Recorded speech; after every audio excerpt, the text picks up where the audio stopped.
ইসলামী জিন্দাবাদ জিন্দাবাদ। প্রধান অতিথির আগমন নাম তাকবীর।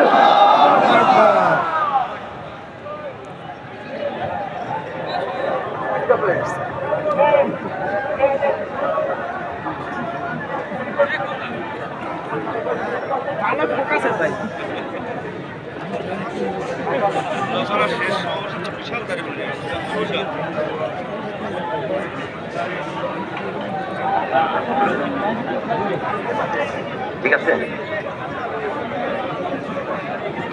আলহামদুলিল্লাহ রাব্বিল আলামিন, আসসালাতু ওয়াসসালামু আলা রাসূলিহিল কারীম ওয়া আলা আলিহি ওয়া সাহবিহি আজমাইন। বাংলাদেশ জামাত ইসলামী শাহজাদপুর উপজেলার উদ্যোগে বৈষম্য বিরোধী ছাত্র আন্দোলনে নিহত শহীদদের স্মরণে আয়োজিত আজকের এই আলোচনা সভা ও দোয়ার মাহফিলের সংগ্রামী সভাপতি, বাংলাদেশ জামাত ইসলামীর সিরাজগঞ্জ জেলার মজলিসে শুরার সদস্য, শাহজাদপুর উপজেলা জামাতের সংগ্রামী আমির জননেতা জনাব অধ্যাপক মিজানুর রহমান, আজকের এই বিশাল দোয়ার অনুষ্ঠানের সম্মানিত বিশেষ অতিথি, বাংলাদেশ জামাত ইসলামীর কেন্দ্রীয় মজলিসে শুরার অন্যতম সদস্য, সিরাজগঞ্জ জেলা জামাতের সংগ্রামী আমির, সংগ্রামী জননেতা জনাব অধ্যক্ষ মাওলানা শাহিনুর আলম, মঞ্চ ভূমিষ্ঠ জামাতের এই শাহজাদপুর সরকারি কলেজে মাঠে একটি দল ছাড়া আর কোন দল কোন মিটিং মিছিল করতে পারে নাই। পারছে? কেন পারে নাই? আপনারা কি এই দেশের মানুষ না? আপনারা কি অন্য দেশ থেকে আইছেন? আপনারা কি ঘর জমাই আইছেন? কারা করতে দেয় নাই? কারা করতে দেয় নাই? সংগ্রামী ভাই এবং বন্ধুগণ, দীর্ঘ 15 বছর এই দেশের মানুষের উপর জেল জুলুম নির্যাতনের স্টিম রোলার পরিচালনা করা হয়েছে।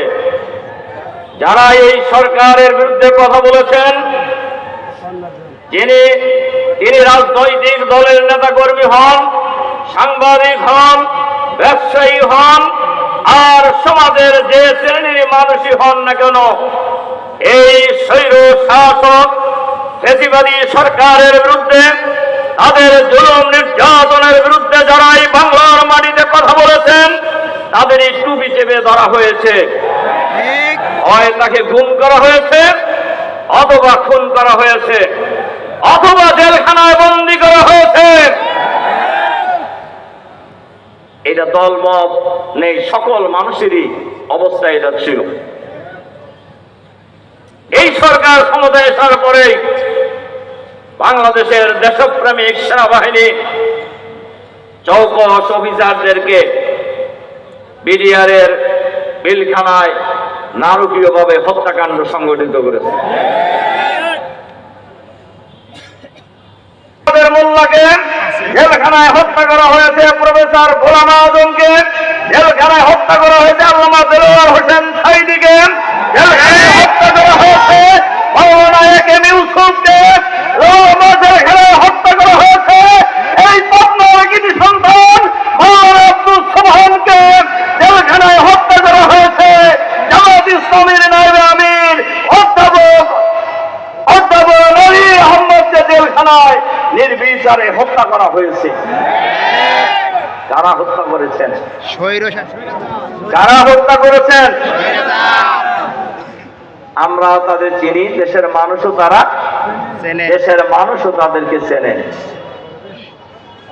তারা মনে করেছিল যে জামাতে নিজাম সাহেবকে মেরে ফেললে পারি জামাত শেষ, সুবহান সাহেবকে মেরে ফেললে জামাত শেষ, সাইদি সাহেবকে মেরে ফেললে জামাত শেষ, জামাত শেষ হয়েছে না আছে? বাড়ছে না কমছে? বাড়ছে। বাংলাদেশের মানুষ